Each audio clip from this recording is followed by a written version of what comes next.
మీరు చూడండి, fee reimbursement కూడా ఎత్తేయబోతున్నారు. ఫీజు రియంబర్స్మెంట్ అంశంలో కూడా ఫస్ట్ కొన్ని కాలేజీలు హైకోర్టుకి వెళ్ళినాయి, చాలా పద్ధతి ప్రకారంగా ప్లాన్డ్గా వెళ్ళిరు. కొన్ని కాలేజీలు హైకోర్టుకి వెళ్తే హైకోర్టు ఏమన్నదంటే విద్యార్థులను వసూలు చేసుకోనివ్వచ్చు అని ఒక ఆర్డర్ ఇచ్చింది. అక్కడ గవర్నమెంట్ తరపున వాదించే అడ్వకేట్, పబ్లిక్ ప్రాసిక్యూటర్ సరిగ్గా వాదిస్తే కదా కోర్టుకి ఆధారాలు ఏంటో తెలిసేవి, వాస్తవాలు ఏంటో తెలిసేవి. సో కోర్టు ఏం చెప్పింది, వసూలు చేసుకోవచ్చు అన్నది. వసూలు చేసుకోవచ్చు అన్న తర్వాత ప్రభుత్వం దీని మీద కనీసం కౌంటర్ కూడా ఫైల్ చేయలే. గవర్నమెంట్, రేవంత్ రెడ్డి గవర్నమెంట్ కనీసం కౌంటర్ ఫైల్ చేయలే. కౌంటర్ ఫైల్ చేయకుండా జీవో 7ని తీసుకొచ్చింది. ఈ జీవో 7 ఏం చెప్తుంది, మేము స్టూడెంట్స్ అకౌంట్స్ లో డబ్బులు ఇస్తామనే ఒక విధానం తెర మీదకి తీసుకొచ్చారు. దాని తర్వాత జీవో 7 మీద విద్యార్థి సంఘాలు వీళ్ళంతా కొట్లాడారు.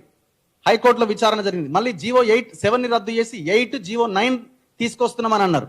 ఆ జీవో 9లో ఏం చెప్తున్నారు, మేము 4 విడతల్లో విద్యార్థుల ఖాతాలో డబ్బులు వేస్తాం, విద్యార్థి ఖాతాలో డబ్బులు పడ్డ వెంటనే కాలేజీకి కట్టేయాలి, ఒకవేళ కట్టకపోతే రెవెన్యూ రికవరీ యాక్ట్ని ప్రయోగించి మేము పేరెంట్స్ దగ్గర నుంచి వసూలు చేస్తాం అంటున్నారు. అసలు ఇంతకుముందున్న ప్రాసెస్లో కాలేజీ యాజమాన్యాల అకౌంట్లో డబ్బులు పడేవి. మీరు అందులో ఏమైనా ల్యాబ్స్ ఉంటే, అక్కడ ఏమైనా అవకతవకలు జరిగితే వాటిని పరిష్కరించి అదే విధంగా దాన్ని ఎందుకు ముందుకు తీసుకెళ్లే ప్రయత్నం చేయట్లే? ఎందుకు స్టూడెంట్ ఖాతాలో అనే లైన్ తీసుకొస్తున్నారు? ఒకవేళ ఆ డబ్బులు ఏదో రకంగా వాడుకోవడమో లేకపోతే ఇంకేదైనా జరిగితే ఆ స్టూడెంట్ చదువుకోలేని సిచ్యువేషన్ వస్తే పరిస్థితి ఏంది?